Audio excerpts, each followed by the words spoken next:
지은아, 남의 것 탐내면 안 돼. 그게 사람이야. 돌아가신 엄마의 그 목소리가 오늘따라 왜 이렇게 사무치게 들릴까요? 제 손엔 지금 묵직한 가방 하나가 들려 있습니다.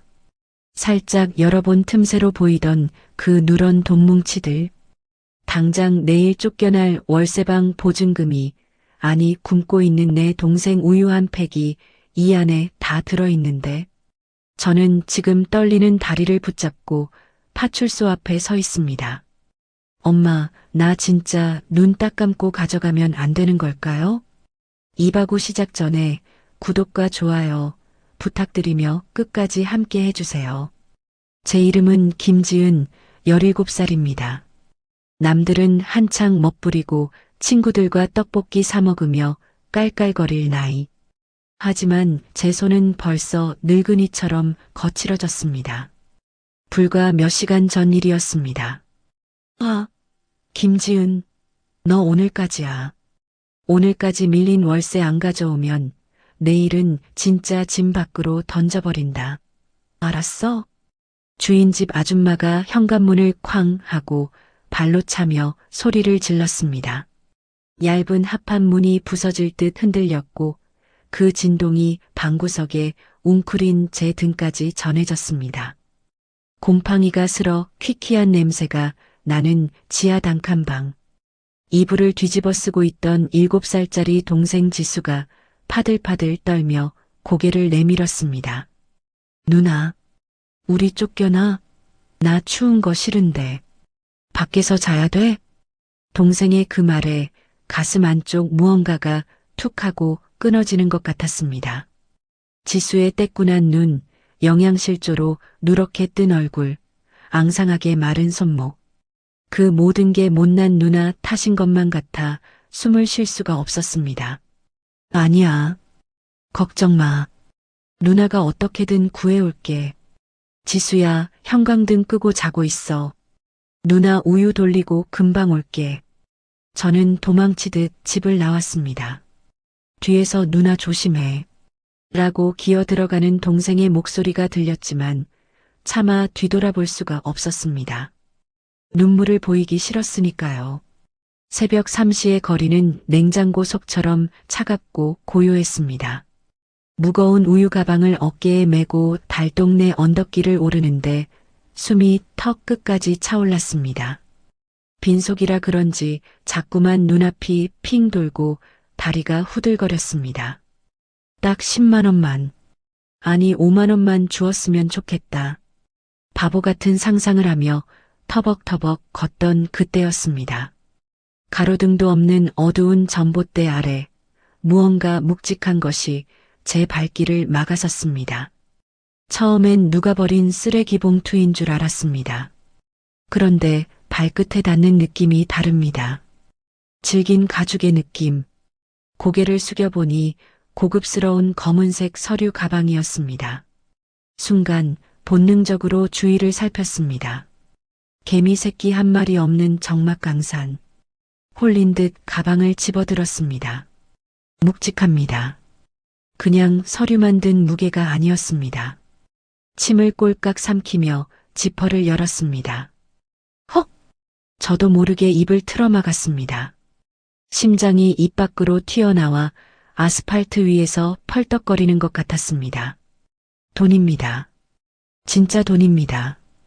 TV 드라마에서나 보던 그 노란 돈뭉치가 가방 가득 들어 있었습니다. 머릿속이 하얗게 변했습니다. 아무 생각도 나지 않았습니다. 오직 하나, 이 돈이면 우리 지수 살릴 수 있다. 이 돈이면 주인집 아줌마 얼굴에 돈다발을 던져줄 수 있다. 악마가 제 귓가에 대고 속삭였습니다. 가져가.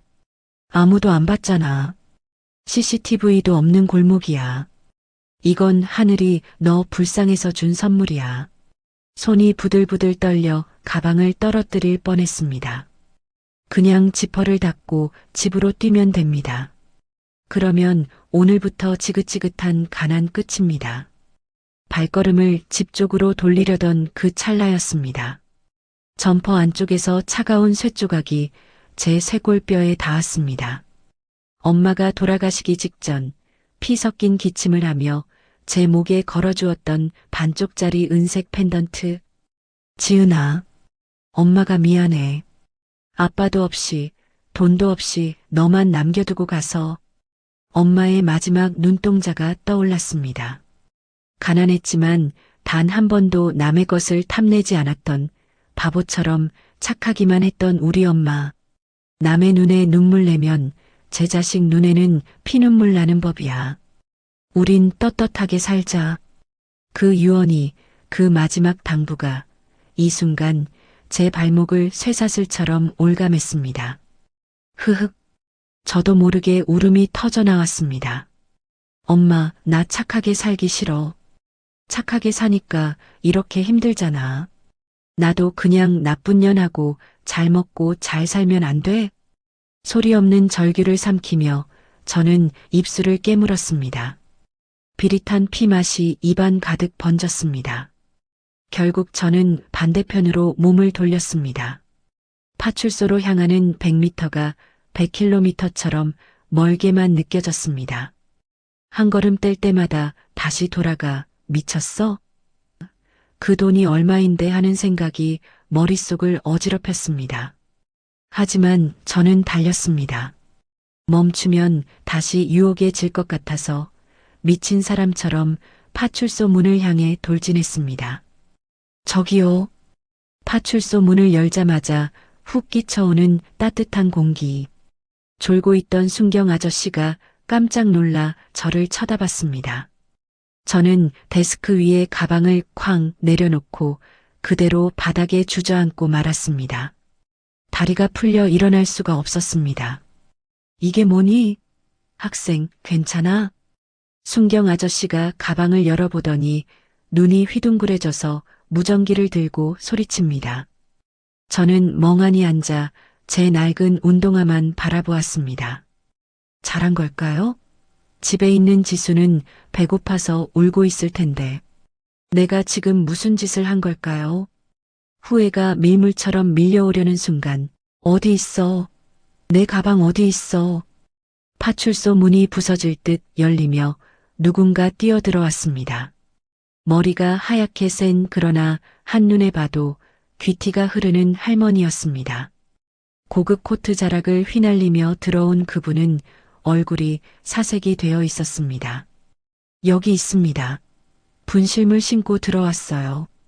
순경 아저씨의 말에 그 할머니가 가방을 낚아채듯 끌어안습니다. 아이고, 아이고, 하느님 감사합니다. 이게 얼마나 중요한 서류인데. 할머니는 가방을 얼굴에 비비며 통곡을 하십니다. 그 모습을 보니 묘하게 안심이 되면서도 서러움이 북받쳤습니다. 저렇게 부자도 돈 잃어버리면 우는구나. 저는 조용히 일어나 밖으로 나가려 했습니다. 그때 바닥에 주저앉아 가방을 확인하던 할머니가 고개를 들어 저를 보았습니다. 매서운 눈매. 평생 남에게 지시만 하고 살아왔을 것 같은 차가운 카리스마. 저는 겁이 나서 몸을 움츠렸습니다. 내가 주었냐? 할머니의 목소리는 날카로웠습니다. 네. 문 앞에. 제가 기어 들어가는 목소리로 대답하며 고개를 숙이는데 갑자기 할머니의 눈이 커졌습니다. 지진이라도 난 것처럼 할머니의 동공이 흔들리기 시작했습니다. 할머니의 시선은 제 얼굴이 아니라 낡은 점퍼 사이로 삐져나온 제 목걸이에 꽂혀 있었습니다. 너 이리 와봐. 그거 뭐야? 할머니가 비틀거리는 몸을 일으켜 저에게 다가왔습니다. 무서웠습니다. 혹시 돈이 빈다고 도둑으로 몰까봐 뒷걸음질 쳤습니다. 하지만 할머니는 제 멱살을 잡듯 다가와 떨리는 손으로 제 목걸이를 낚아챘습니다. 반쪽이 찢어진 낡은 은색 펜던트. 그걸 확인한 순간 천하의 여장부 같던 할머니의 입에서 짐승 같은 비명이 터져 나왔습니다. 으악! 이건... 할머니는 그대로 제 앞에 무릎을 꿇었습니다. 그리고는 믿을 수 없다는 표정으로 제 얼굴을 뚫어지게 쳐다보며 덜덜 떨리는 손을 제 뺨으로 뻗었습니다. 설마 내가 수진이 딸이냐? 내가 내 딸 핏줄이야? 할머니의 눈에서 닭똥 같은 눈물이 후두둑 떨어져 제 손등을 적셨습니다. 내가 죄인이다. 내가 죽일년이다. 으흐흑. 아이고 내 새끼야. 파출소의 낡은 형광등 불빛이 깜빡거리는 그 좁은 공간. 바닥이 쩌렁쩌렁 울리도록 터져나온 할머니의 통곡 소리에 세상의 모든 소음이 일순간 멈춘 것만 같았습니다. 조금 전까지만 해도 저를 도둑 취급하며 잡아먹을 듯 노려보던 그 서슬 퍼런 눈빛은 거짓말처럼 사라져버렸습니다. 제 앞에 무릎을 꿇은 이 귀티나는 할머니는 마치 평생을 찾아 헤매던 보물을 드디어 찾은 사람처럼, 아니 잃어버린 자신의 심장을 다시 움켜쥔 사람처럼 제 낡은 점퍼 자락을 부여잡고 짐승처럼 울부짖고 계셨습니다. 할머니, 왜 이러세요? 제 목소리는 모기 소리만큼 작게 떨려 나왔습니다. 너무 놀라 숨조차 제대로 쉴 수가 없었습니다. 온몸의 근육이 마비된 듯 꼼짝도 할 수 없었습니다. 도대체 이게 무슨 상황일까요? 제가 훔치지 않았다고, 주워서 바로 가져왔다고, 맹세코 10원 한 장 손대지 않았다고 몇 번이나 말했는데도 왜 이러시는 걸까요? 혹시 너무 분해서 이러시는 걸까요? 아니면 제가 감히 쳐다도 못 볼 높은 분이라서 제 몸에 손을 대는 것조차 억울해서 이러시는 걸까요? 별의별 무서운 생각들이 머릿속을 헤집고 다니는데 할머니의 고개는 점점 더 깊이 숙여졌습니다. 그리고 뚝뚝 할머니의 눈에서 떨어진 뜨거운 눈물방울이 제 차가운 손등 위로 후두둑 떨어졌습니다. 그 온기가 너무나 뜨거워서 마치 제 살이 데이는 것만 같았습니다. 그건 분노의 눈물이 아니었습니다. 그건 뼛속까지 사무치는 슬픔, 그리고 말로 다 할 수 없는 그리움의 온도였습니다. 저는 태어나서 17회를 사는 동안 단 한 번도 귀한 대접이라는 걸 받아본 적 없는 아이입니다. 학교에서는 급식비를 못 내 눈치를 보는 아이였고, 동네에서는 지하 새방 사는 아빠 없는 애라는 꼬리표가 늘 그림자처럼 따라다녔습니다. 사람들은 저를 보면 혀를 찼습니다. 쯧쯧, 어린 게 불쌍해서 어쩌나. 그 동정 어린 시선조차 저에게는 날카로운 가시 같았습니다. 그런데 지금 TV 뉴스 재벌 드라마에서나 볼 법한 머리끝부터 발끝까지 부티가 흐르는 회장님이 제 더러운 운동화 앞에 엎드려 계십니다. 이 상황이 꿈인지 생시인지 분간이 가지 않았습니다. 할머니의 떨리는 손이 천천히 올라와 제 얼굴을 더듬기 시작했습니다. 거칠고 투박한 찬바람에 터서 까슬까슬한 제 뺨을 어루만지는 그 손길. 비싼 보석 반지가 낀 손가락이었지만 그 살결은 묘하게도 낯설지가 않았습니다. 마치 아주 오래전, 기억도 가물가물한 어린 시절, 열이 펄펄 끓어 끙끙 앓던 제 이마를 밤새도록 짚어주던 엄마의 약손. 딱 그 느낌이었습니다. 차가웠던 제 뺨에 할머니의 체온이 닿자 저도 모르게 울컥하고 목구멍이 뜨거워졌습니다. 세상에, 세상에. 할머니는 말을 잇지 못하고 숨이 넘어갈 듯 헐떡이며 제 얼굴을 뚫어지게 쳐다보셨습니다. 할머니의 눈동자 속에 비친 제 모습은 영락없는 꾀죄죄한 거짓골 소녀였습니다. 하지만 할머니는 마치 세상에서 가장 아름다운 것을 보는 눈빛이었습니다. 눈매가 우리 수진이랑 똑같아. 저 고집스럽게 입술 앙다문 것 좀 봐. 어쩜 이리 똑같니? 어쩜? 수진이? 그 이름이 할머니의 입에서 나오는 순간 제 심장이 쿵 하고 바닥으로 내려앉는 소리가 들렸습니다. 그건 돌아가신 우리 엄마 이름이었습니다. 박수진. 엄마는 늘 말씀하셨습니다. 지은아, 내 외할머니는 아주 훌륭하고 무서운 분이셔. 엄마가 너무 부족해서 할머니 마음에 대못을 받고 나왔어. 보고 싶지 않아? 라고 제가 물을 때마다 엄마는 쓸쓸하게 웃으며 고개를 저으셨습니다. 아니야. 할머니는 날 잊으셨을 거야. 나 같은 딸은 없는 게 나으니까. 그렇게 그리워하면서도 죽는 순간까지 차마 연락 한 번 하지 못했던 그 이름. 엄마의 유품을 정리할 때 나왔던 낡은 다이어리 속에 눈물 자국으로 번져 있던 어머니라는 글자. 설마, 이분이, 저기, 할머니, 혹시, 제가 조심스럽게, 아주 조심스럽게 입을 떼자 할머니가 화들짝 놀라며 제 어깨를 꽉 움켜쥐셨습니다. 그 소나기 힘이 얼마나 센지 뼈가 으스러질 듯 아팠지만 저는 비명조차 지를 수 없었습니다. 할머니의 눈에서 쏟아지는 절박함 때문이었습니다. 그래, 나다. 내가 내 할미다. 못난 내 할미야. 수진이 어미야. 할머니는 더 이상 참지 못하겠다는 듯 저를 와락 끌어안으셨습니다. 고급스러운 향수 냄새와 섞인 묘하게 그리운 살냄새. 그리고 할머니의 가슴 깊은 곳에서 북소리처럼 울려나오는 쿵쿵거리는 심장 박동 소리가 제 가슴에 그대로 전해졌습니다. 그 품이 너무나 따뜻했습니다. 새벽 3시의 살을 애는 찬바람을 맞으며 혼자 떨었던 서러움. 돈가방을 줍고 악마의 유혹에 시달리며 죄책감에 떨었던 두려움. 당장 내일 쫓겨날지 모른다는 공포. 그 모든 차갑고 날카로운 감정들이 할머니의 뜨거운 품 안에서 눈 녹듯 사라지는 기분이었습니다. 저도 모르게 할머니의 코트 자락을 꽉 쥐었습니다. 할머니. 제 입에서 처음으로 그 단어가 튀어나왔습니다. 그러자 할머니는 더욱더 세게 저를 으스러져라 안으며 꺽꺽거리며 통곡을 토해내셨습니다. 미안하다. 미안하다 아가. 내가 널 알아보지도 못하고 내 새끼 냄새도 못 맡고. 그때였습니다.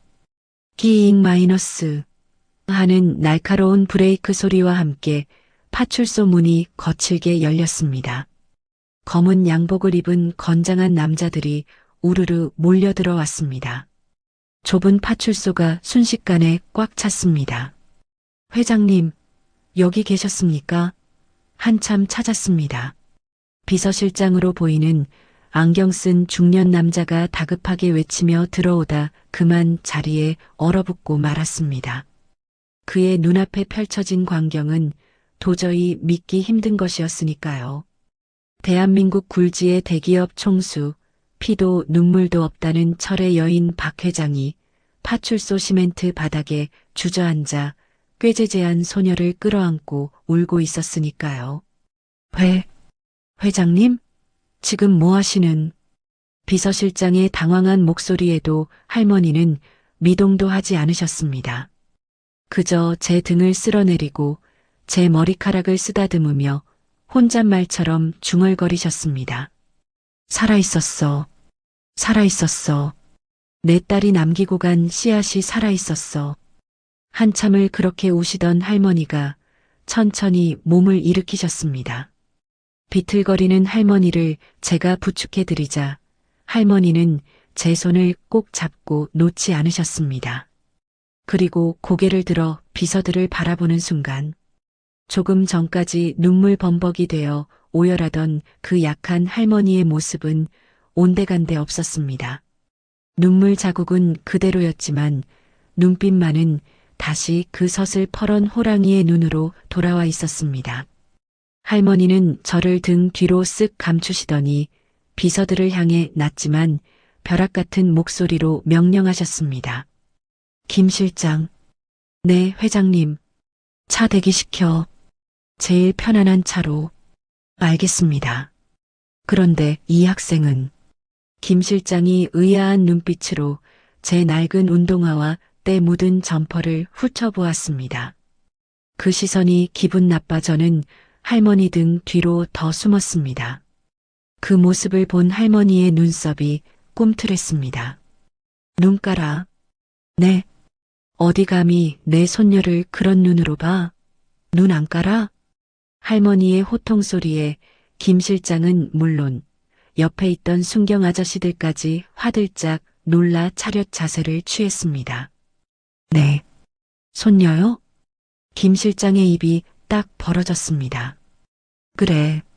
내 핏줄 찾았다. 내 유일한 상속녀 찾았다고. 당장 내 변호사 불러서 서류 준비해. 내 전 재산, 아니 내 목숨보다 귀한 내 손녀니까 털끝 하나라도 건드리는 놈들은 내가 가만 안 둬. 할머니의 선언은 파출소 천장을 뚫을 듯 쩌렁쩌렁 울렸습니다. 상속녀라니요. 전 재산이라니요. 저는 그저 밀린 월세 30만 원 때문에 잠 못 자는 여고생일 뿐인데 어안이 벙벙해 입만 뻐끔거리고 있는 저를 할머니가 다시 부드럽게 돌아보셨습니다. 방금 전에 그 호랑이 같은 기세는 사라지고 다시 인자한, 아니 애처로운 할머니의 얼굴입니다. 아가, 지은이라고 했지? 이름도 예쁘구나. 배고프지? 춥지? 할머니가 입고 계시던 윤기가 자르르 흐르는 밍크 목도리를 풀어 제 목에 감아주셨습니다. 따뜻하고 부드러운 털의 감촉이 제 엄뺨을 감쌌습니다. 가자. 집에 가자. 이제 고생 끝이다. 이 할미가 다 갚아주마. 내 어미한테 못한 것까지 내가 다 해줄게. 할머니의 손은 따뜻했지만 어딘가 모르게 가늘게 떨리고 있었습니다. 그 미세한 떨림이 제 손바닥을 통해 전해져 왔습니다. 그건 두려움이었을까요? 아니면 벅찬 감동이었을까요? 아마도 미안함이었을 겁니다. 너무 늦게 와서, 너무 오래 외롭게 둬서 미안하다는 말 없는 사과. 할머니의 손에 이끌려 파출소 밖으로 나왔습니다. 가게 앞에는 TV에서나 보던 검은색 리무진이 서 있었습니다. 기사 아저씨가 뒷문을 열어주는데 저는 발이 떨어지지 않았습니다. 이 차를 타면 저는 어디로 가는 걸까요? 문득 집에 혼자 있을 동생 얼굴이 떠올랐습니다. 지금쯤 자다가 깨서 누나를 찾으며 울고 있을지도 모릅니다. 배가 고파서 수돗물을 마시고 있을지도 모릅니다. 할머니, 잠깐만요. 안 돼요. 제가 발버둥 치며 차 타기를 거부하자 할머니가 깜짝 놀라 멈칫하셨습니다. 왜 그러니? 무서워서 그러니? 아니요. 집에 지수가 있어요. 제 동생 혼자 있어요. 제 외침에 할머니의 눈이 다시 한번 커졌습니다. 동공이 확장되며 입술이 파르르 떨렸습니다. 동생? 수진이가 애를 또 낳았단 말이냐? 너 말고 또 있어? 네. 7살이에요. 남자예요. 지금 지하방에 혼자 자고 있어요. 겁이 많은 애라 혼자 두면 안 돼요. 제 말에 할머니는 잠시 멍하니 하늘을 올려다보셨습니다. 가로등 불빛 아래 할머니의 눈가에 맺힌 눈물이 보석처럼 반짝였습니다. 할머니는 긴 한숨을 내쉬며 가슴을 주먹으로 쿵쿵 치셨습니다. 수진아, 이 독한 기집애야. 혼자서 그 짐을 다 지고 애를 둘이나 낳아 기르면서 어미한테 전화 한 통을 안 해? 내가 그렇게 무서웠니? 내가 그렇게 미웠어? 할머니의 목소리는 물기에 젖어 갈라져 나왔습니다. 그리고는 곧바로 기사에게 소리치셨습니다. 김 기사, 뭐해? 당장 차 돌려. 손녀네 집으로 간다. 내 손자놈 데리러 가야지. 네. 저기 달동네 말씀이십니까? 그래. 당장 가. 내 새끼가 거기서 떨고 있다잖아. 검은 세단이 미끄러지듯 출발했습니다. 부드러운 가죽 시트의 느낌, 따뜻한 히터 바람, 조용한 실내. 모든 것이 낯설고 비현실적이었습니다. 차창 밖으로 스쳐 지나가는 익숙한 달동네 풍경이 오늘따라 더 초라해 보였습니다. 쓰러져가는 담벼락, 얼기설기 엉킨 전깃줄, 가로등 하나 없는 어두운 골목길. 우리가 사는 세상은 저렇게 어둡고 추운데 이 차 안은 딴 세상처럼 안락했습니다. 과연 대한민국 재벌 회장님이 그 누추한 곳을 곰팡이 냄새나는 제 방을 보면 어떤 표정을 지으실까요? 혹시라도 우리 가난한 꼴을 보고 구질구질하다며 실망해서 다시 가버리시면 어떡하죠? 제 심장이 다시 쿵쿵 뛰기 시작했습니다. 불안함에 손에 땀이 찼습니다. 하지만 제 옆에 앉은 할머니는 제 손을 두 손으로 꼭 감싸쥐고 계셨습니다. 차가 덜컹거릴 때마다 할머니는 더 힘주어 저를 붙잡고 놓지 않으셨습니다. 마치 다시는 이 손을 놓지 않겠다는 듯이. 할머니의 시선은 창밖을 향해 있었지만 유리창에 비친 할머니의 눈은 계속해서 눈물을 흘리고 계셨습니다. 조금만 기다려라. 할미가 간다. 할미가 이제 다 막아줄게. 차가 점점 가파른 언덕길로 접어들었습니다. 여기서부터는 차가 못 들어가요. 걸어가야 해요. 제 말에 차가 멈춰섰습니다. 할머니는 비서들의 부축도 뿌리치고 차에서 내리셨습니다. 하이힐을 신은 발로 울퉁불퉁한 시멘트 바닥을 디디며 할머니는 제 손을 잡고 앞장서셨습니다. 안내해라. 내 딸이 마지막까지 살았던 그곳으로. 녹슨 철 대문이 끼잉 마이너스 소리를 내며 열리자 퀴퀴한 곰팡이 냄새와 하수구, 악취가 훅 끼쳐 나왔습니다. 저는 저도 모르게 고개를 푹 숙였습니다.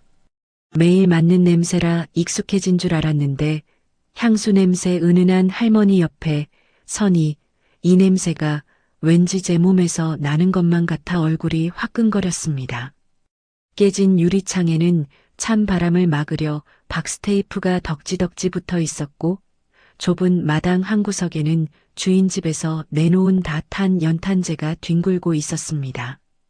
할머니는 믿을 수 없다는 듯 입을 틀어막은 채 비틀거리며 그 좁은 마당으로 들어오셨습니다.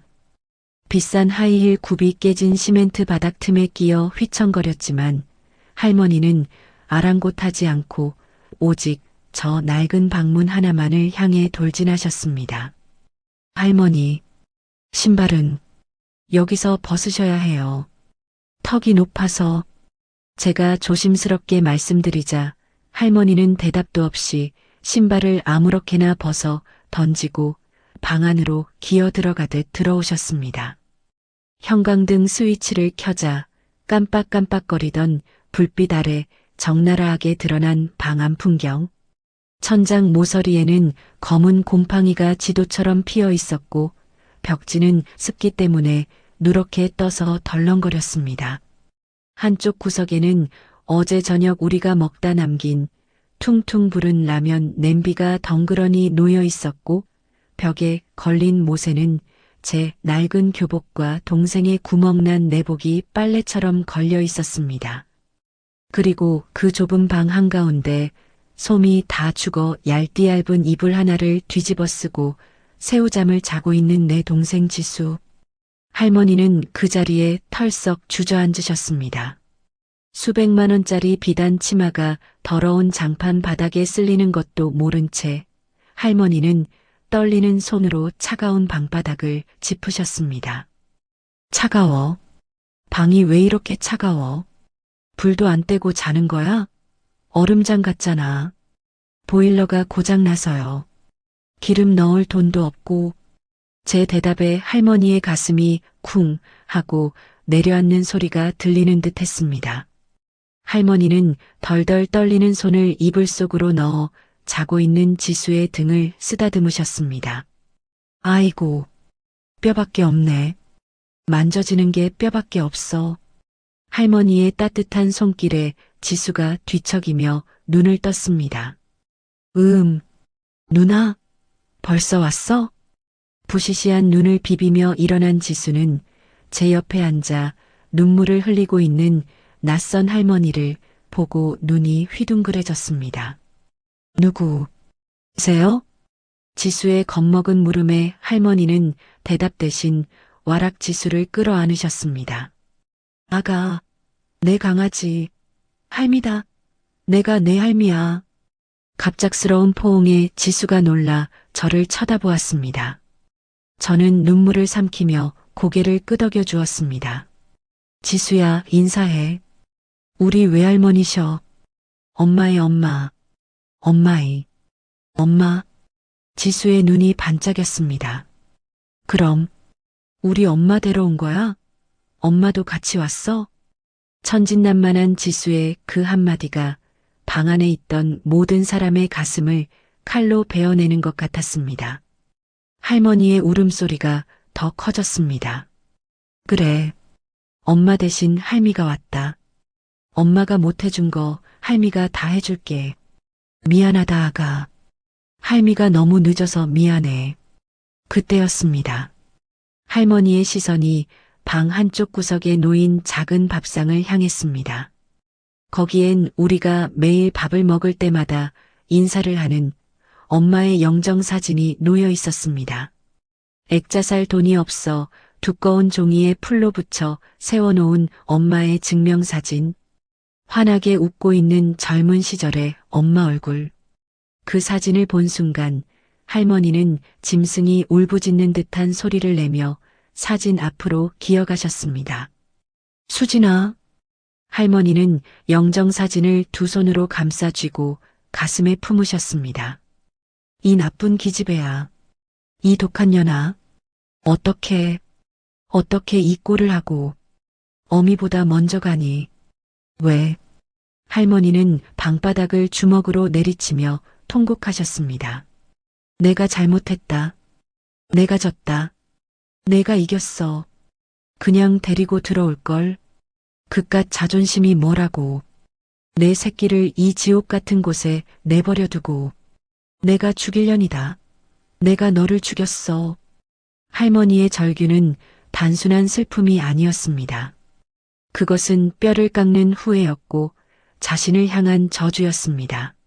재벌가의 사모님으로 평생을 꼿꼿하게 살아오셨을 할머니가 곰팡이 핀 방바닥에 머리를 찧으며 오열하는 모습. 그 모습을 보며 저도 지수도 문 밖에서 지켜보던 김 실장 아저씨도 모두 숨죽여 눈물을 훔쳤습니다. 한참을 그렇게 우시던 할머니가 불현듯 고개를 드셨습니다. 충혈된 눈, 헝클어진 머리, 번진 화장. 하지만 그 눈빛만은 활활 타오르는 불꽃 같았습니다. 할머니는 벌떡 일어나시더니 방구석에 놓인 퉁퉁 부른 라면 냄비를 집어 던지셨습니다. 쨍그랑. 찌그러진 양은 냄비가 바닥에 뒹굴며 붉은 국물이 사방으로 튀었습니다. 치워. 당장 치워. 내 손자 손녀 입에 이런 쓰레기 같은 거 다시는 못 들어가게 해. 할머니는 문 밖의 비서들을 향해 소리치셨습니다. 김 실장, 뭐하고 있어? 당장 애들 짐 싸. 아니, 짐 쌀 것도 없다. 몸만 나가. 이 거지 같은 집구석 쳐다보기도 싫어. 네, 회장님. 바로 모시겠습니다. 김 실장님이 다급하게 들어와 지수를 번쩍 안아들었습니다. 누나, 나 무서워. 우리 어디가? 지수가 겁에 질려 저를 찾았습니다. 지수야, 괜찮아. 좋은 곳으로 가는 거야. 따뜻하고 맛있는 거 많은 곳으로. 할머니가 지수의 볼을 젖은 손으로 어루만지며 달래주셨습니다. 그래, 우리 강아지. 할미 집으로 가자. 거긴 춥지도 않고 배고프지도 않아. 이제 다시는 춥게 안 할 거야. 저는 주섬주섬 교복과 엄마 사진을 챙겼습니다. 그러다 문득 장롱 밑 깊숙한 곳에 숨겨두었던 엄마의 낡은 일기장이 생각났습니다. 이건 가져가야 해.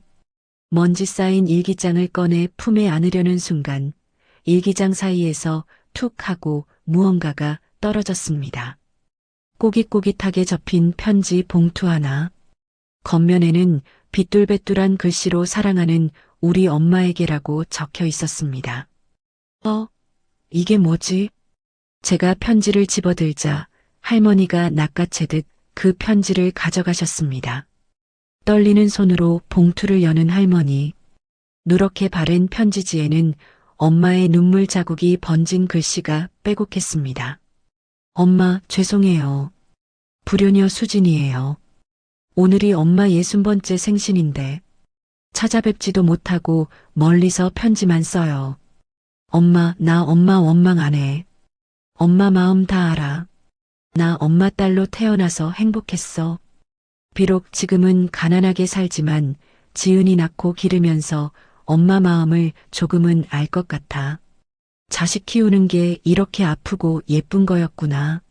엄마, 만약에 내가 먼저 가게 되면 우리 지은이, 우리 불쌍한 지은이 한 번만 안아주세요.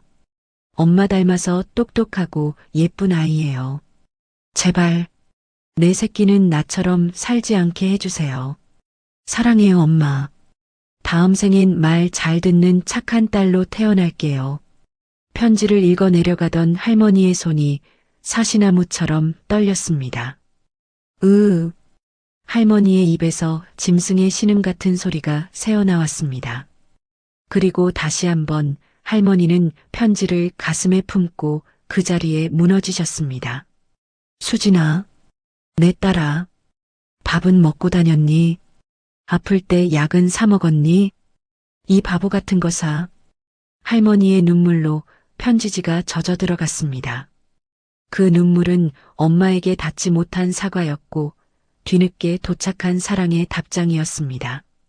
할머니는 눈물을 닦지 않은 채 벌떡 일어나셨습니다. 그리고 저와 지수를 양팔로 으스러져라 꼭 끌어안으셨습니다. 마치 저승사자가 뺏어가기라도 할까봐 온 힘을 다해 꽉 안으셨습니다. 가자. 내 집으로 가자. 이제부터 너희들은 대한민국에서 제일 귀한 아이들이다.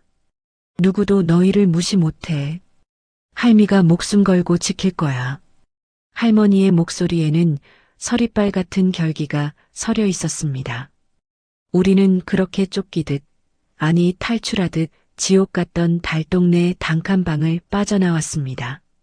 검은색 세단 뒷좌석에 앉아 멀어지는 집을 바라보았습니다.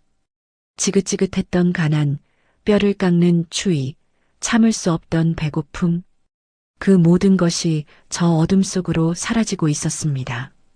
제 손을 잡은 할머니의 손은 난로처럼 따뜻했고 제 무릎에 기대 잠든 지수의 얼굴은 그 어느 때보다 평온해 보였습니다. 하지만 제 가슴 한구석은 왠지 모르게 묵직했습니다. 과연 우리는 행복해질 수 있을까요? 부자 할머니 집에는 또 다른 무서운 일들이 기다리고 있지는 않을까요? 차창 밖으로 지나가는 서울의 화려한 야경이 마치 우리 남매의 앞날처럼 어지럽게 반짝이고 있었습니다. 드라마에서나 보던 대궐 같은 저택에 도착했습니다. 현관에 들어서자마자 날카로운 여자의 목소리가 화려한 샹들리에를 때리며 울려 퍼졌습니다. 어머니, 지금 제정신이세요? 이 거짓골을 한 애들을 집안에 들이시겠다고요? 비단 실크 드레스를 입고 목과 손목에 번쩍이는 보석을 휘감은 여자. 바로 저희 외숙모 되시는 분이었습니다. 그녀는 마치 더러운 바퀴벌레라도 본 듯 미간을 잔뜩 찌푸린 채 손수건으로 코를 막으며 저와 지수를 머리끝부터 발끝까지 훑어보았습니다. 그 시선이 얼마나 날카로운지 제 낡은 점퍼가 찢겨나가는 것만 같았습니다. 세상에 냄새나는 것 좀 봐. 김 실장, 이 집안에 소독 좀 하라고 했잖아요.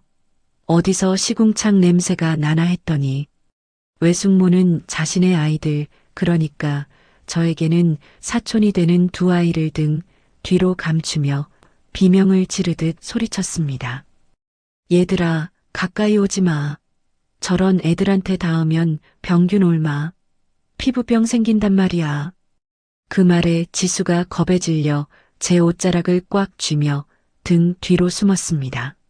누나, 나 냄새나? 나 어제 씻었는데.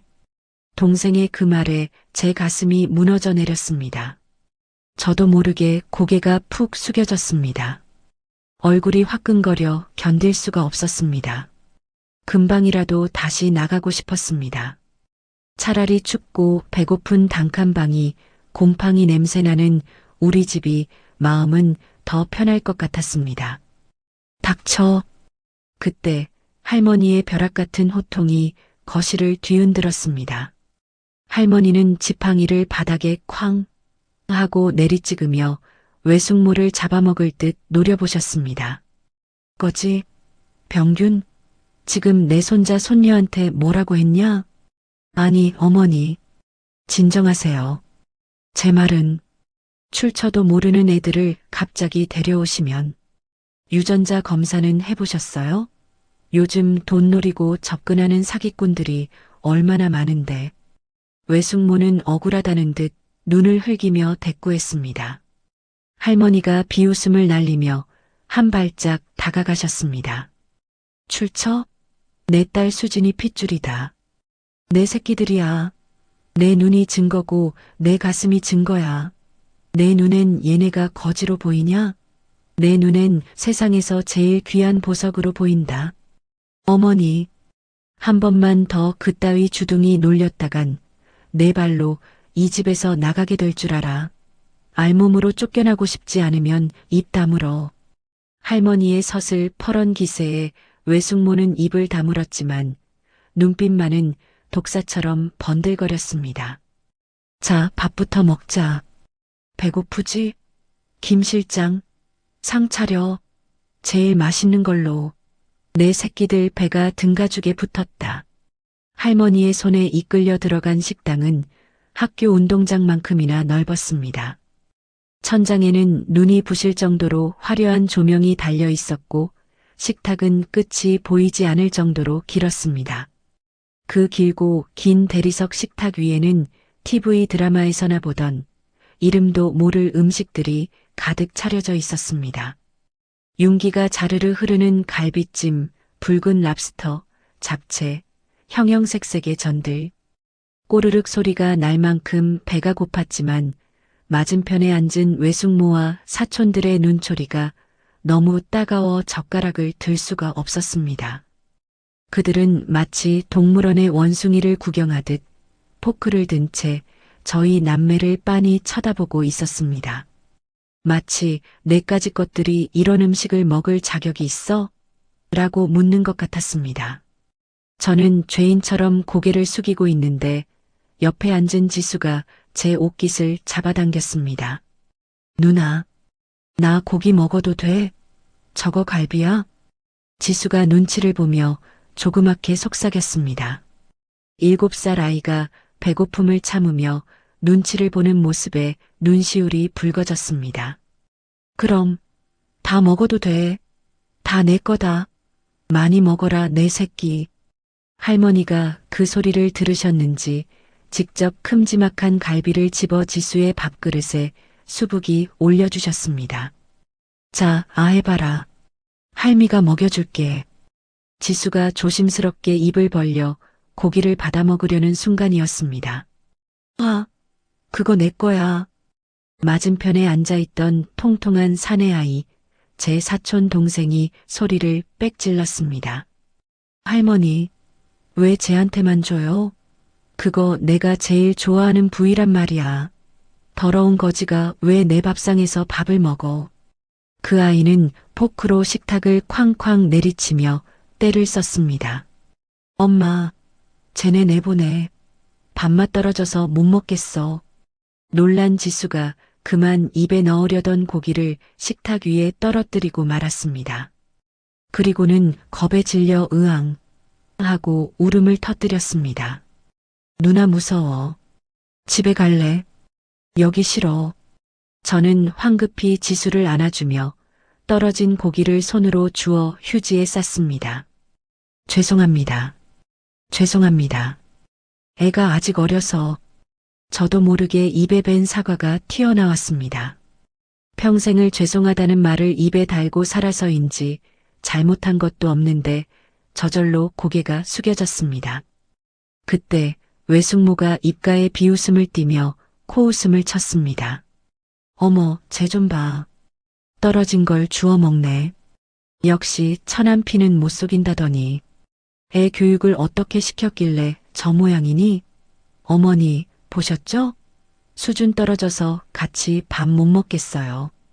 그 순간이었습니다. 콰악 마이너스. 엄청난 굉음과 함께 눈앞의 세상이 뒤집어졌습니다. 할머니였습니다.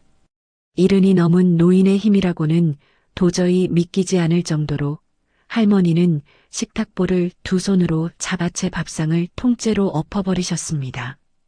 수십 개의 접시가 와장창 깨지고 음식들이 사방으로 튀어올랐습니다. 갈비찜 국물이 외숙모의 하얀 드레스에 튀고 사촌 동생의 얼굴에 잡채가 쏟아졌습니다. 식당 안은 순식간에 전쟁터 같은 아수라장이 되었습니다. 어머니, 미치셨어요? 이게 무슨 짓이에요? 내 옷, 내 옷. 외숙모가 비명을 지르며 벌떡 일어났습니다. 이런 싸가지 없는 것들. 할머니는 식탁 위에 올라가려는 기세로 소리치셨습니다. 얼굴은 불그락 푸르락 터질 듯했고 목에는 핏대가 섰습니다. 내 손자가 밥 먹는데 밥그릇을 건드려? 내가 사람이냐? 짐승만도 못한 것들. 할머니는 깨진 접시 조각을 밟으며 외숙모 앞으로 다가가셨습니다. 내 자식 교육은 저 따위로 시켰어? 어른이 밥을 먹여주는데 소리를 질러? 그게 내가 말하는 수준 높은 교육이냐? 아니, 어머니. 그래도 애한테. 닥쳐. 똑바로 들어. 오늘부터 이 집의 주인은 나 그리고 내 딸 수진이의 자식들이다. 할머니의 눈에서 불꽃이 튀었습니다. 꼬우면 나가. 당장 나가. 이 집에서 한 발자국이라도 나가면 내 유산은커녕 10원 한 장도 못 받을 줄 알아. 알거지로 길바닥에 나앉고 싶으면 어디 계속 짖어봐. 할머니의 서슬 퍼런 불호령에 기세등등하던 사촌 동생은 울음을 뚝 그치고 겁에 질려 엄마 치마폭 뒤로 숨었습니다. 외숙모는 분해서 입술을 파르르 떨면서도 유산이라는 말에 아무 말도 하지 못하고 주먹만 꽉 쥐었습니다. 돈줄을 쥐고 있는 건 바로 우리 할머니였으니까요. 할머니는 거칠게 숨을 몰아쉬며 저희 쪽으로 돌아오셨습니다.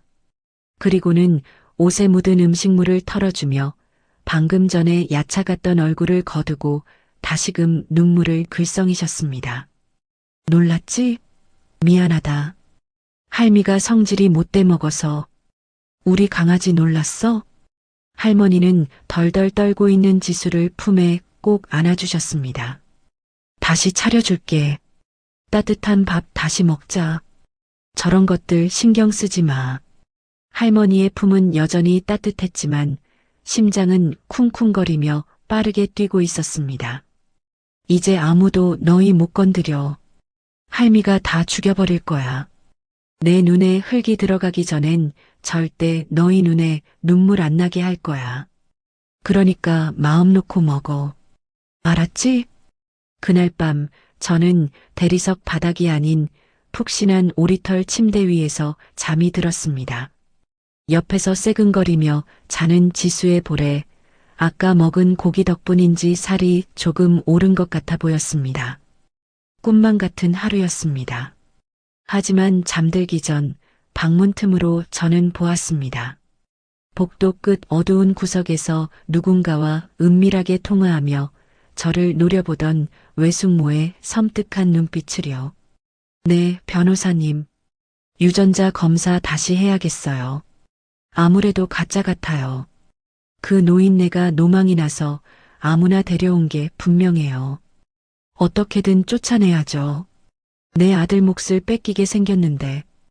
외숙모의 목소리는 뱀처럼 차갑고 끈적거렸습니다. 이불을 머리끝까지 끌어올렸습니다. 이 평화가 할머니의 보호막이 과연 언제까지 우리를 지켜줄 수 있을까요? 다음 날 아침 학교 정문 앞은 아수라장이 되었습니다. 등교하던 아이들이 비명을 지르며 갈라진 길 사이로 낯익은 험상궂은 얼굴들이 나타났습니다. 바로 우리 집 그 단칸방에 쳐들어와 행패를 부리던 악질 사채업자 독사와 그의 부하들이었습니다. 그들은 교문 앞을 가로막고 서서 껌을 씹으며 저를 향해 킬킬거리고 있었습니다. 아, 김지은, 너 여기서 뭐하냐? 부잣집 들어갔다고 쌩까는 거냐? 어이구, 우리 소녀가장 출세했네. 옷대깔 봐라. 그 돈으로 우리 빚은 안 갚고 명품 옷을 사 입어. 독사가 제 앞을 가로막으며 윽박질렀습니다. 주변 아이들이 수군거리며 휴대폰을 꺼내 찍기 시작했습니다. 헐, 쟤 김지은 아니야? 사채 썼대? 대박. 쟤네 집 망했잖아. 친구들의 수군거림이 화살처럼 날아와 박혔습니다. 얼굴이 화끈거리고 심장이 터질 것 같았습니다. 비키세요. 저 학교 가야 해요. 제가 뒷걸음질 치자 독사가 제 가방끈을 확 잡아챘습니다. 어딜 도망가. 돈 내놔. 원금에 이자까지 5천만 원. 안 그러면 너 학교 못 다녀. 확 까발려줄까? 그는 제 멱살을 잡고 흔들었습니다. 저는 너무 무서워 비명조차 지르지 못했습니다. 어제까지만 해도 할머니 집에서 행복했는데 하루아침에 다시 지옥으로 떨어진 기분이었습니다. 끼잉 마이너스. 그때였습니다.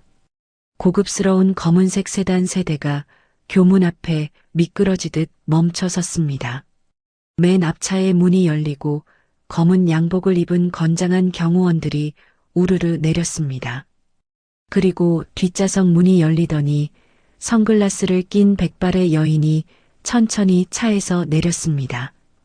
우리 할머니 박 회장이었습니다. 할머니는 지팡이를 짚고 독사 앞으로 걸어오셨습니다. 그 뒤로 김 실장님과 경호원들이 병풍처럼 늘어섰습니다. 누구냐? 내 손녀 몸에 손 떼는 놈이. 할머니의 낮지만 서늘한 목소리에 독사가 멈칫했습니다. 뭐야 이 할망구는? 당신이 얘 할미야? 잘 만났네. 얘가 우리 돈 떼먹고 도망가. 짱 마이너스. 말이 끝나기도 전에 할머니의 손이 독사의 뺨을 후려쳤습니다. 얼마나 세게 때리셨는지 독사의 고개가 획 돌아가고 입에서 피가 튀었습니다. 모두가 숨을 죽였습니다. 천하의 깡패가 노인에게 뺨을 맞고 얼어붙은 것입니다. 아니 이 할망구가 미쳤나? 독사가 주먹을 들어 올리자 순식간에 경호원들이 달려들어 그를 바닥에 꽂아버렸습니다. 으악! 팔! 내 팔! 순식간에 제압당한 독사가 비명을 질렀습니다. 할머니는 쓰러진 독사 앞에 쪼그리고 앉아 선글라스를 벗으셨습니다. 그 눈빛은 어제 외숙모를 혼낼 때보다 100배는 더 무서운 진짜 야수의 눈빛이었습니다. 돈 얼마라고? 5천? 그래. 5천만 원. 김 실장. 네, 회장님. 이 자리에서 1억 줘라. 네. 독사의 눈이 휘둥그레졌습니다. 1억이라는 말에 욕심이 번득였습니다. 그리고 그 돈으로 합의금 써라. 넌 오늘부로 전치 12주는 나올 테니까. 뭐라고? 할머니는 지팡이로 독사의 명치를 쿡 찔렀습니다. 감히 내 손녀 멱살을 잡아? 내 새끼 눈에 눈물 나게 해? 난 내 새끼 건드리는 놈은 지옥 끝까지 쫓아가서 밟아버려. 알아들어? 할머니의 신호에 경호원들이 독사를 끌고 가려는데 독사의 주머니에서 휴대폰이 떨어졌습니다. 띠링 마이너스. 마침 문자가 도착해서 액정이 환하게 켜졌습니다. 바닥에 떨어진 휴대폰 화면을 무심코 내려다보던 할머니의 눈썹이 꿈틀했습니다. 발신자 사모님, 내용 학교 같죠? 확실하게 망신 줘요. 애기를 죽여놔야 제 발로 나가요.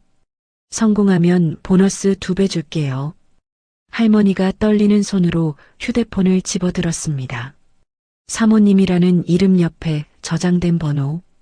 그건 너무나 익숙한 번호였습니다.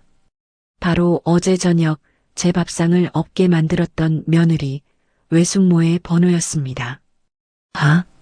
할머니의 입에서 기가 막힌다는 듯 헛웃음이 터져 나왔습니다. 이런 미친. 할머니의 손이 부들부들 떨렸습니다. 분노가 머리끝까지 치솟아 얼굴이 붉게 달아올랐습니다. 단순히 빚쟁이가 찾아온 게 아니었습니다. 제 발로 찾아온 게 아니라 누군가 돈을 주고 사주해서 보낸 것이었습니다. 그것도 한 집에 사는 식구가 어린 조카를 내쫓기 위해 깡패를 사주하다니. 할머니는 저를 돌아보셨습니다. 겁에 질려 파랗게 질린 제 얼굴을 보자 할머니의 눈에 다시 물기가 차올랐습니다. 지은아, 많이 놀랐지? 괜찮다. 이제 괜찮아. 할머니는 저를 안아주시고는 김 실장에게 휴대폰을 던지듯 건넸습니다. 이거 증거 확보해. 그리고 당장 차 돌려. 회장님, 학교는요? 학교가 문제야? 집안에 쥐새끼가 들어와서 내 손녀를 물어뜯고 있는데. 할머니의 목소리가 천둥처럼 울렸습니다. 집으로 간다. 오늘 그년 제삿날인 줄 알아라. 차 안에서 할머니는 한마디도 하지 않으셨습니다. 다만 제 손을 꽉 잡고 계신 손에 땀이 흥건했습니다. 할머니의 분노가, 배신감이, 그리고 손녀를 지키지 못했다는 자책감이 고스란히 전해져 왔습니다. 외숙모가 왜 나를 이렇게 미워할까? 단지 가난해서? 냄새나서? 아니면 할머니 말대로 유산 때문에? 무서웠습니다. 돈이라는 게 이렇게 무서운 건지 몰랐습니다. 가난할 땐 돈이 없어 무서웠는데 돈이 생기니 돈 때문에 사람이 괴물이 되는 게 더 무서웠습니다. 집에 도착하자마자 할머니는 현관문을 박차고 들어갔습니다. 거실 소파에 앉아 우아하게 차를 마시고 있던 외숙모가 깜짝 놀라 일어났습니다. 어머, 어머니, 벌써 오셨어. 깍! 할머니는 다짜고짜 외숙모의 머리채를 휘어잡았습니다. 내가 사람이냐? 내가 인간이야? 아, 어머니, 왜 이러세요? 이거 놓으세요. 놓으라고? 넌 오늘 내 손에 죽자. 감히 깡패를 사주해. 내 손녀 학교까지 쫓아가서 행패를 부리게 해? 그게 무슨 말씀이세요? 전 몰라요. 오해세요. 외숙모가 발버둥 쳤지만 할머니는 독사에게서 뺏은 휴대폰을 외숙모 얼굴에 집어 던졌습니다. 이래도 오해냐? 이래도 몰라? 액정에 뜬 문자 메시지를 본 외숙모의 얼굴이 하얗게 질렸습니다. 어머니, 그게 아니라 저는 그냥 겁만 주려고. 겁만 줘? 어린애한테? 고작 17살 먹은 애한테 깡패를 보내? 할머니는 바닥에 주저앉은 외숙모를 내려다보며 싸늘하게 말씀하셨습니다. 짐 싸. 당장 나가. 내 집에 너 같은 짐승은 한 마리도 못 둬. 어머니, 잘못했어요. 한 번만 봐주세요. 애들 봐서라도. 외숙모가 할머니 다리를 붙잡고 빌었지만 할머니는 매정하게 뿌리치셨습니다. 애들, 그래, 애들 교육을 위해서라도 너 같은 어미는 필요 없다. 내 눈앞에서 사라져. 할머니의 호통에 외숙모는 끌려나가듯 쫓겨났습니다. 거실에는 무거운 정적만이 감돌았습니다. 할머니는 소파에 털썩 주저앉으시더니 두 손으로 얼굴을 감싸고 흐느끼셨습니다. 지은아, 미안하다. 할미가 죄인이다. 집구석 단속도 못하고 널 또 무서운 꼴을 보게 했어. 저는 할머니 옆에 다가가 조용히 안아드렸습니다. 할머니, 저 괜찮아요. 할머니가 구해주셨잖아요. 저 하나도 안 무서웠어요. 거짓말이었습니다. 다리가 풀려 일어서지도 못할 만큼 무서웠습니다. 하지만 할머니의 떨리는 등을 보니 제가 강해져야겠다는 생각이 들었습니다. 이 집에서 살아남으려면, 할머니를 지키려면 저도 변해야 합니다. 더 이상 당하고만 있는 바보 같은 김지은이 되어서는 안 됩니다. 그날 밤 저는 거울을 보며 다짐했습니다. 이제 울지 않겠다고. 할머니가 주신 이 기회를, 이 힘을 내 가족을 지키는 데 쓰겠다고. 그리고 창밖으로 쫓겨난 외숙모가 도끼 품은 눈으로 저택을 올려다보고 있는 것이 보였습니다. 이 싸움은 아직 끝나지 않았습니다. 이제 시작일 뿐입니다. 외숙모가 쫓겨난 지 사흘째 되던 날, 인터넷 포털 사이트 실시간 검색어 1위에 제 이름이 떴습니다. 아침 식사를 하던 할머니가 태블릿을 내려다보시다가 그만 손에 든 포크를 떨어뜨리셨습니다. 이게 대체 무슨... 화면에는 제 얼굴 사진과 함께 온갖 악의적인 제목의 기사들이 도배되어 있었습니다. 단독 재벌가 숨겨진 손녀의 충격적인 실체, 사기꾼 소녀 가장이 노인 속였다. 속보 유전자 검사 결과 불일치, 박 회장 충격에 휩싸여, 긴급 그룹 주가 폭락, 경영권 분쟁 우려. 기사를 클릭하자 더 끔찍한 내용들이 쏟아져 나왔습니다. 제가 예전에 빚쟁이에게 쫓기던 사진, 단칸방에서 찍힌 누추한 모습들이 모자이크도 없이 그대로 올라와 있었습니다. 그리고 결정적으로 신뢰할 수 있는 제보자로부터 입수했다는 유전자 검사 결과서 사본이 공개되어 있었습니다. 검사 결과 친족관계 불일치.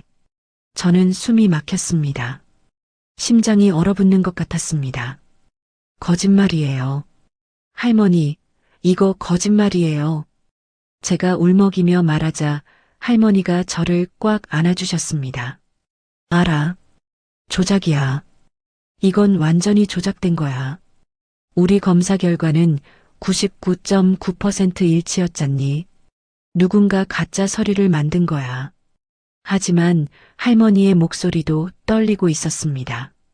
띠링 마이너스, 띠링 마이너스, 띠링 마이너스. 할머니의 휴대폰이 미친 듯이 울려댔습니다. 이 사진들의 전화, 주요 주주들의 항해, 언론사의 인터뷰 요청. 회사가 발칵 뒤집혔습니다. 김 실장님이 급히 달려왔습니다. 회장님, 큰일입니다. 주가가 20% 폭락했습니다. 주주들이 긴급 이사회를 소집하라고 난리입니다. 진정해. 차근차근 대응하면. 그때 현관문이 와장창 열리며 정장을 차려입은 남자들이 우르르 몰려들어왔습니다. 할머니의 조카들, 즉 친척 어른들이었습니다. 제일 앞에 선 사람은 할머니의 조카이자 회사 부사장인 박성훈이었습니다. 고모, 이게 무슨 짓입니까? 회사를 망치려고 작정하셨어요? 성훈아, 진정하고 얘기하자. 진정하라고요? 지금 주가가 폭락하고 있단 말입니다. 다 이 가짜 손녀 때문이에요. 그는 저를 손가락으로 가리키며 소리쳤습니다. 저 애를 당장 내보내세요. 안 그러면 우리가 법적 대응에 들어가겠습니다. 너희들이 뭔데 내 손녀를 내보내. 할머니가 버럭 소리를 지르시더니 갑자기 비틀거리셨습니다. 할머니, 제가 황급히 부축했지만 할머니는 그대로 바닥에 쓰러지셨습니다. 가슴이. 할머니는 가슴을 움켜쥐고 괴로워하셨습니다. 119, 빨리 119. 김 실장님의 다급한 외침이 울려 퍼졌습니다. 저는 할머니를 안고 울부짖었습니다. 할머니, 할머니 정신 차려요. 할머니. 하지만 할머니는 눈을 감으신 채 축 늘어져 계셨습니다. 친척들은 쓰러진 할머니는 쳐다보지도 않고 서로 눈짓만 주고받았습니다. 기회다라는 게 눈빛에서 읽혔습니다. 구급차가 할머니를 싣고 가는 동안 저는 뒷좌석에서 할머니의 차가운 손을 꽉 잡았습니다. 할머니, 깨어나요. 제발, 저 혼자 두고 가지 마세요. 할머니는 산소호흡기를 쓴 채 의식을 잃고 계셨습니다. 의사 선생님이 말했습니다. 급성 스트레스로 인한 심장 발작입니다. 다행히 골든타임 안에 오셔서 하지만 완전히 안정될 때까지는 절대 안정이 필요합니다. 중환자실 유리창 너머로 보이는 할머니의 모습, 온몸에 줄을 매단 채 누워 계신 할머니가 얼마나 작고 약해 보이던지, 평생을 강철 같은 의지로 살아오신 분이 저 때문에 쓰러지신 것입니다. 쯧쯧, 이 모든 게 다 내 때문이야. 뒤에서 들려온 차가운 목소리. 돌아보니 박성훈 부사장이 비웃는 얼굴로 서 있었습니다. 알아? 내일 긴급 주주총회가 열려 고모가 경영 능력을 상실했다는 이유로 해임안이 상정될 거야. 그게 무슨 소리예요? 그러니까 내가 사라지지 않으면 고모는 회장 자리에서 쫓겨난다는 거지. 그래도 남아있을 거야? 그의 말에 제 무릎이 후들거렸습니다. 제가 떠나면 할머니가 회사를 지킬 수 있다는 말인가요? 제 눈에서 눈물이 주르륵 흘러내렸습니다. 그날 밤 중환자실 앞 긴 의자에 앉아 밤을 지새웠습니다. 복도는 텅 비어 있었고 형광등 불빛만 차갑게 깜빡거렸습니다. 내가 떠나야 할까? 그 생각이 머릿속을 떠나지 않았습니다. 할머니를 괴롭히는 건 결국 저 때문이었습니다. 제가 없었다면 할머니는 이렇게 쓰러지지 않으셨을 겁니다. 차라리 지수만 데리고 조용히 사라질까? 그렇게 한숨을 쉬고 있는데 중환자실 문이 스르륵 열렸습니다. 간호사가 나와서 말했습니다. 보호자분이신가요? 환자분이 잠깐 깨어나셨는데 당신을 찾으세요. 황급히 들어가자 할머니가 산소 마스크를 벗으려 애쓰고 계셨습니다. 할머니, 움직이시면 안 돼요. 지은아, 내 새끼, 왔구나. 할머니는 가느다란 목소리로 제 손을 잡으셨습니다. 미안하다. 할미가 못나서, 너를 지켜주지 못해서. 아니에요, 할머니. 제가 할머니를 힘들게 했어요. 제가 나쁜 거예요. 제가 울먹이자 할머니가 제 뺨을 어루만지셨습니다.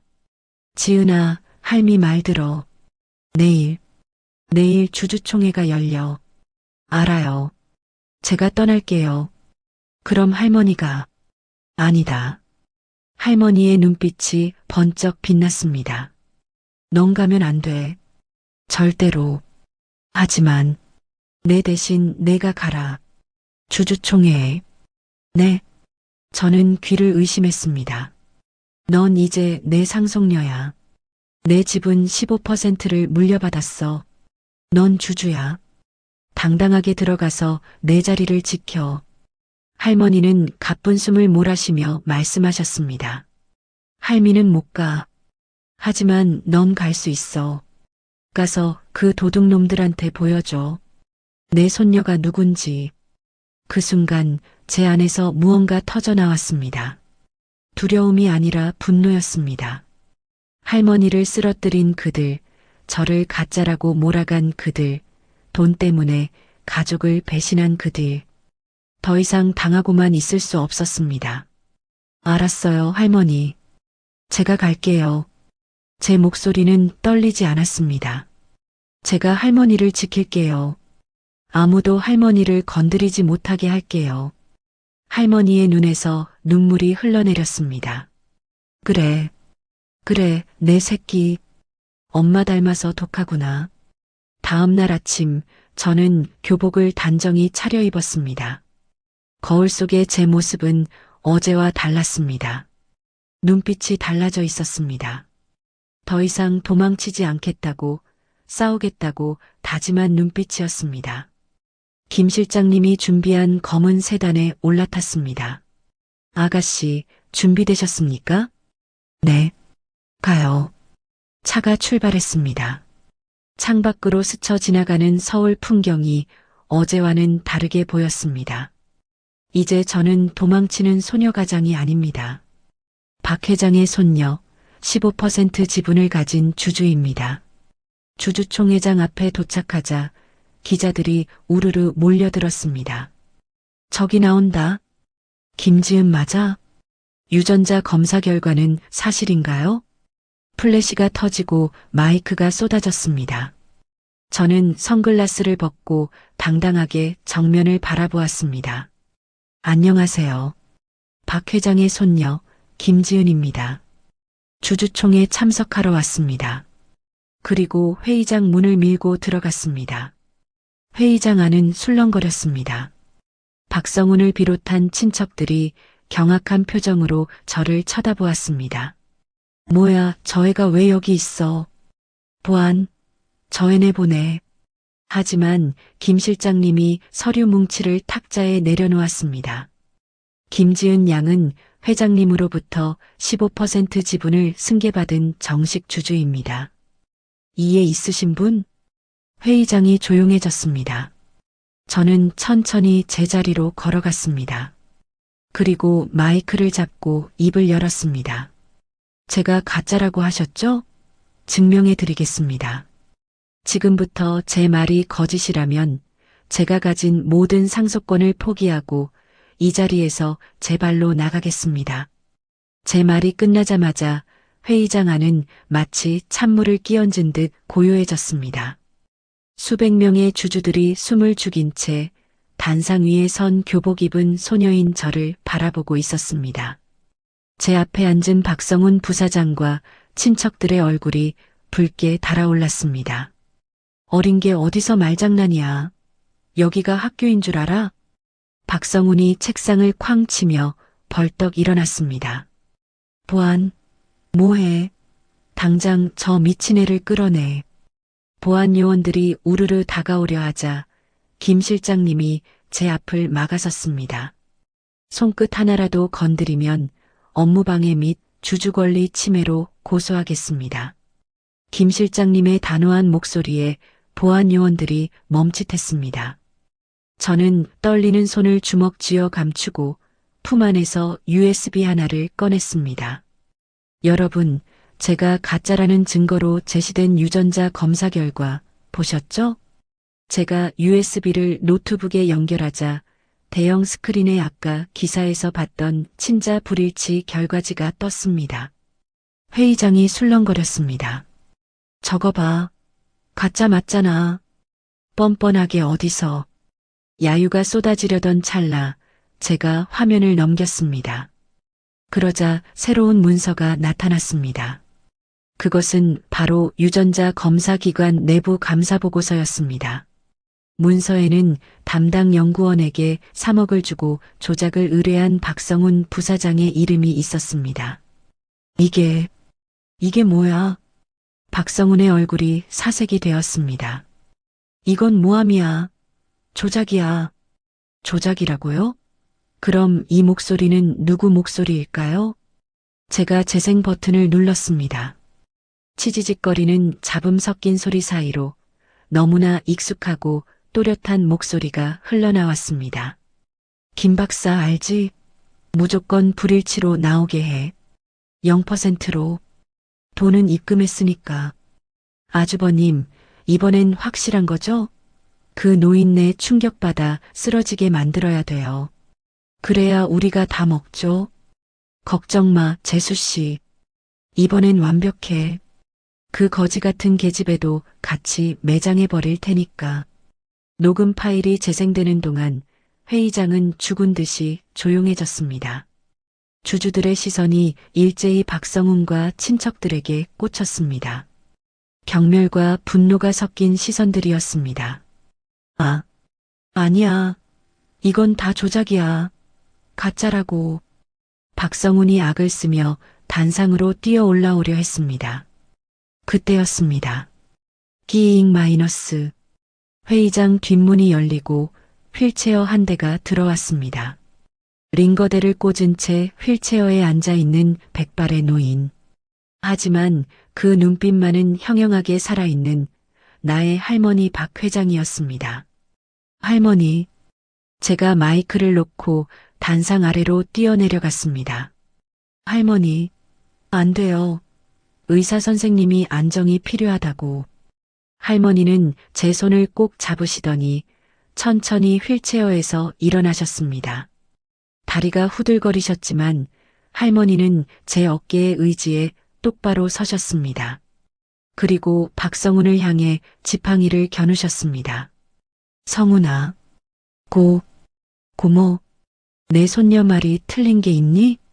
할머니의 목소리는 작았지만 천둥보다 무거웠습니다. 내가 내 유언장에 손을 대려 했다는 것도, 내 며느리랑 짜고 내 손녀를 가짜로 몰았다는 것도 다 사실이잖아. 내가 다 들었어. 아닙니다, 고모님. 오해십니다. 박성훈이 무릎을 꿇고 빌기 시작했습니다. 하지만 할머니는 냉정하게 고개를 돌리셨습니다. 김 실장, 경찰 불러. 횡령, 사문서 위조, 그리고 살인 미수 혐의로 다 쳐넣어. 살인 미수라니요. 내가 쓰러졌을 때 119 부르는 걸 말린 게 누구였더라? 내가 죽길 바랐잖아. 그게 살인 미수가 아니고 뭐냐? 할머니의 서리빨 같은 말씀에 박성우는 그대로 주저앉아 버렸습니다. 곧이어 사이렌 소리와 함께 경찰들이 들이닥쳤습니다. 박성훈과 그 일당들은 수갑을 찬 채 줄줄이 끌려나갔습니다. 고모, 잘못했어요. 한 번만 봐주세요. 그들의 비명이 멀어질 때까지 주주들은 아무도 동정하지 않았습니다. 상황이 정리되자 할머니는 단상 위로 올라가 마이크를 잡으셨습니다. 주주 여러분, 그리고 임직원 여러분, 놀라게 해드려 죄송합니다. 할머니는 잠시 숨을 고르셨습니다. 제 곁에 있는 이 아이 김지은 양은 제 친손녀가 맞습니다. 제 딸 수진이가 남기고 간 유일한 핏줄입니다. 할머니가 제 손을 번쩍 들어 올리셨습니다. 오늘 보셨듯이 이 아이는 저보다 낫습니다. 나이만 먹고 욕심만 채우려던 저 늙은이들보다 훨씬 더 강하고 지혜롭습니다. 저는 오늘부로 이 아이를 제 후계자로 공식 지명합니다. 와 마이너스. 회의장에 박수 소리가 터져 나왔습니다. 플래시 세례가 쏟아졌습니다. 저는 너무 벅차서 눈물만 흘렀습니다. 할머니가 제 귀에 대고 속삭이셨습니다. 잘했다 내 새끼. 우리 손녀 장하다. 할미가 너 덕분에 살았다. 그날 저녁 대저택은 다시 평화를 되찾았습니다. 아니, 예전과는 다른 진짜 평화였습니다. 탐욕스러운 친척들도 우리를 괴롭히던 빚쟁이들도 모두 사라진 집. 넓은 식탁에는 저와 지수 그리고 할머니 셋뿐이었지만 그 어느 때보다 꽉 찬 느낌이었습니다. 김 실장님이 특별히 준비한 따뜻한 미역국이 나왔습니다. 지은아, 오늘 고생 많았다. 많이 먹어라. 할머니가 제 밥그릇에 생선을 발라 올려주셨습니다. 누나, 나 오늘 학교에서 친구 사귀었다? 친구들이 우리 집에 놀러 와도 된대? 지수가 신이 나서 떠들었습니다. 그럼 다 데려와라. 할미가 맛있는 거 다 사줄게. 할머니는 지수의 볼을 꼬집으며 웃으셨습니다. 그 웃음소리가 너무나 듣기 좋아서 저도 따라 웃었습니다. 할머니, 건강하셔야 해요. 오래오래 우리랑 같이 살아야 해요. 그럼 내 새끼들 시집 장가가는 거 다 보고 증손주 볼 때까지 끄떡없다. 할머니는 제 손을 잡고 약속하셨습니다. 우리는 그렇게 진짜 가족이 되어가고 있었습니다. 서로의 상처를 보듬어주고 서로의 곁을 지켜주는 진짜 가족. 창밖에는 보름달이 휘영청 떠서 우리를 비추고 있었습니다. 엄마도 저 달을 보고 계실까요? 엄마, 보고 있어? 나 이제 행복해. 할머니랑 지수랑 우리 셋이서 아주 행복하게 살 거야. 엄마도 이제 걱정하지 말고 푹 쉬어. 마음속으로 엄마에게 편지를 띄웠습니다. 그로부터 10년이 흘렀습니다. 창밖으로 쏟아지는 햇살이 눈부신 어느 봄날 오후. 본부장님, 오늘 오후 일정은 전면 취소하신다고 하셨죠? 네, 김 비서님. 오늘은 세상에서 제일 중요한 약속이 있거든요. 회장님 모시고 어디 좀 다녀와야 해서요. 저는 책상 위에 놓인 명패를 손끝으로 쓸어보았습니다. 본부장 김지은. 10년 전 빚쟁이에게 쫓겨 단칸방에서 떨던 17세 소녀 가장이었던 제가 이제는 번듯한 커리어 우먼이 되어 이 자리에 앉아 있습니다. 거울 속에 비친 제 모습은 그때 그 겁먹은 눈빛의 소녀가 아니었습니다. 단정하게 빗어넘긴 머리, 자신감 넘치는 미소, 그리고 무엇보다 제 목에 여전히 걸려있는 반쪽짜리 펜던트. 이 모든 기적 같은 변화가 마치 꿈만 같습니다. 누나, 준비 다 됐어? 할머니 기다리셔. 집무실 문이 벌컥 열리더니 훤칠한 키의 소년이 들어왔습니다. 제 동생 지수입니다. 영양실조로 누렇게 떴던 얼굴은 온데간데 없고 아이돌 뺨치게 잘생긴 얼굴에 건강미가 넘쳐 흐릅니다. 김지수, 노크 좀 하라니까. 넌 아직도 7살인 줄 아니? 에이, 누나랑 나 사이에 무슨 노크야. 빨리 가자. 할머니가 아까부터 김밥 싸놓고 기다리신단 말이야. 지수가 제 팔짱을 끼며 애교를 부립니다. 이 녀석, 어릴 때나 지금이나 누나 껌딱지인 건 변하질 않네요. 지하 주차장으로 내려가자 뒷좌석 창문을 내리고 손을 흔드는 백발의 할머니가 보였습니다. 우리 박 회장님. 10년이라는 세월은 할머니의 얼굴에 더 깊은 주름을 새겨놓았지만 그 표정만은 그 어느 때보다 평화롭고 온화해 보였습니다. 예전에 그 서슬 퍼런 철의 여인은 이제 없습니다. 대신 손주 바보, 우리들의 수호천사 할머니만 계실 뿐이죠. 아이고, 내 새끼들 왔냐? 늦겠다, 어서 타라. 할머니가 활짝 웃으시며 반겨주셨습니다. 할머니, 컨디션은 괜찮으세요? 무리하시면 안 되는데. 제가 걱정스레 묻자 할머니는 손을 휘휘 저으셨습니다. 괜찮다. 오늘은 내 딸 만나러 가는 날인데 아파도 벌떡 일어나야지. 그리고 너희들이 이렇게 든든하게 지켜주는데 내가 아플 틈이 어디 있니? 차는 서울을 벗어나 한적한 교회로 달렸습니다. 창밖으로 스쳐 지나가는 벚꽃들이 눈처럼 흩날렸습니다. 10년 전 쫓기듯 도망쳐 나왔던 그 어둡고 추웠던 겨울밤과는 너무나 다른 풍경이었습니다. 지은아, 기억나니? 우리 처음 만났던 날. 할머니가 창밖을 보시며 나직이 물으셨습니다. 그럼요. 어떻게 잊어요. 파출소에서 할머니가 제 멱살 잡으시고, 아이고, 내가 미쳤었지. 그때 너 얼마나 무서웠겠니? 귀한 내 손녀를 도둑 취급하고. 할머니가 제 손등을 쓰다듬으며 씁쓸하게 웃으셨습니다. 아니에요. 전 그때 할머니가 우시는 거 보고 사실은 마음이 놓였어요.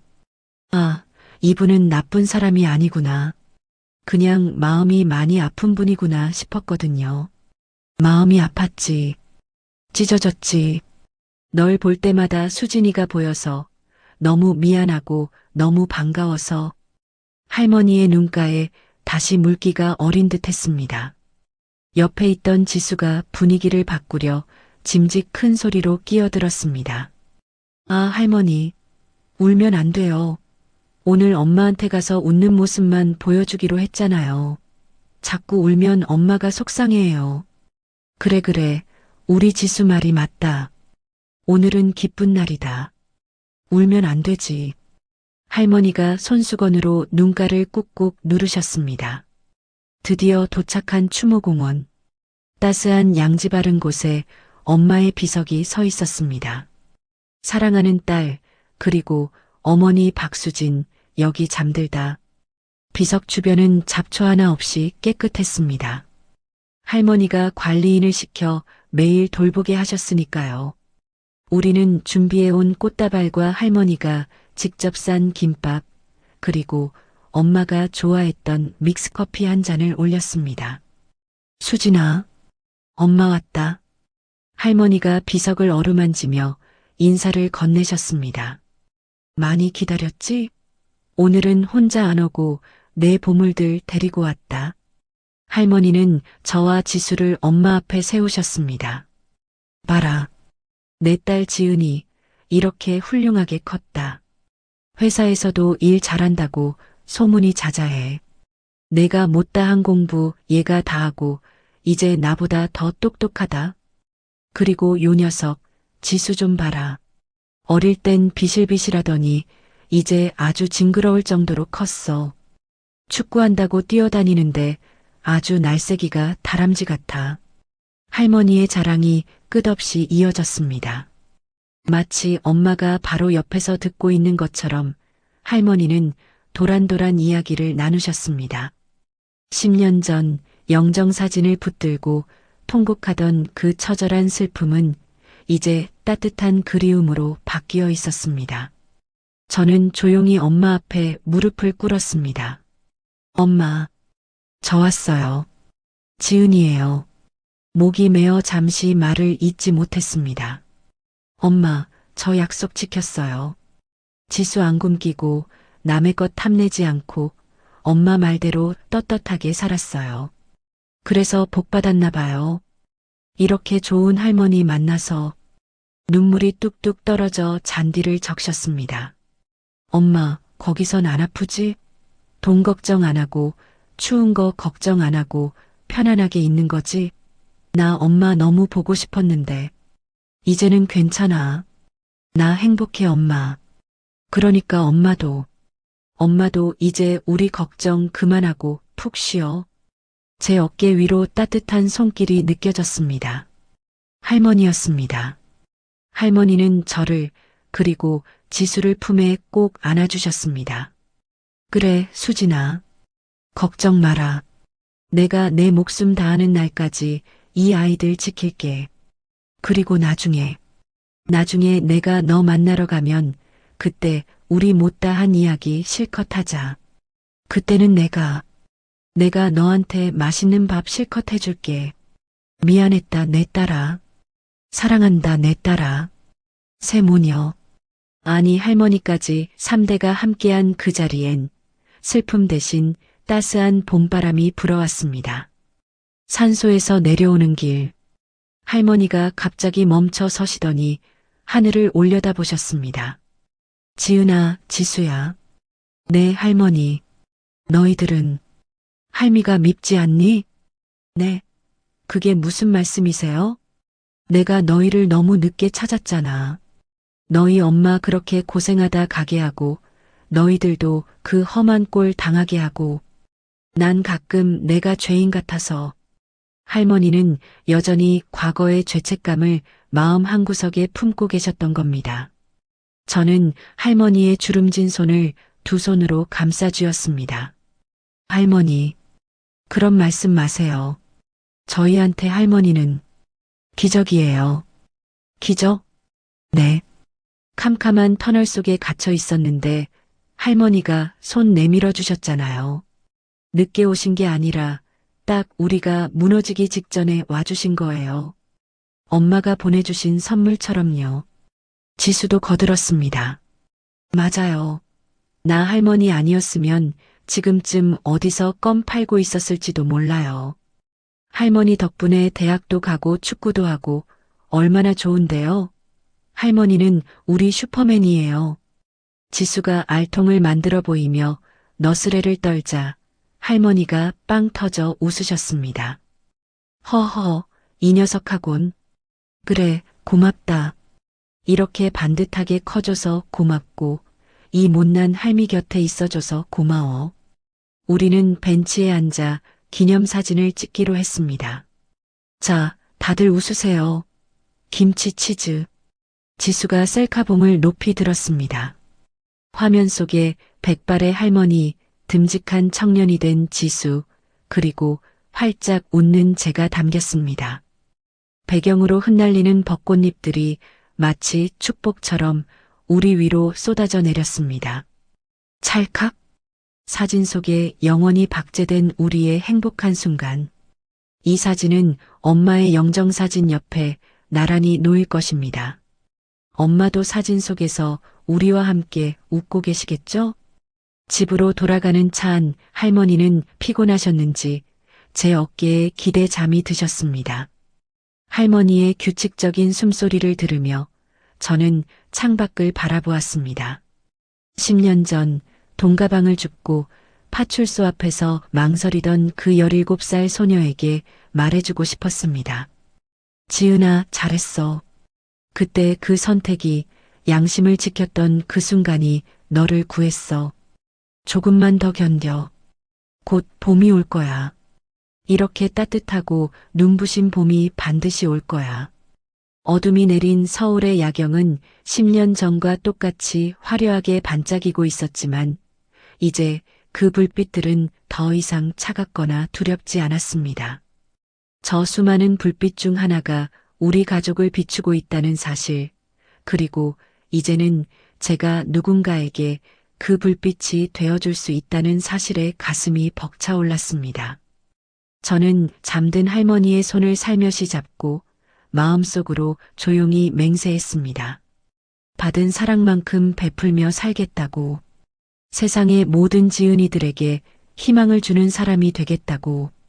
우리의 이야기는 여기서 끝이 아닙니다. 서로를 지키며 만들어갈 진짜 행복은 이제부터가 시작이니까요. 오늘의 이바구는 여기까지입니다. 끝까지 함께 해주셔서 감사드리며 구독과 좋아요 눌러주시면 놀라운 인생 사연들을 누구보다 먼저 무료로 만나보실 수 있습니다.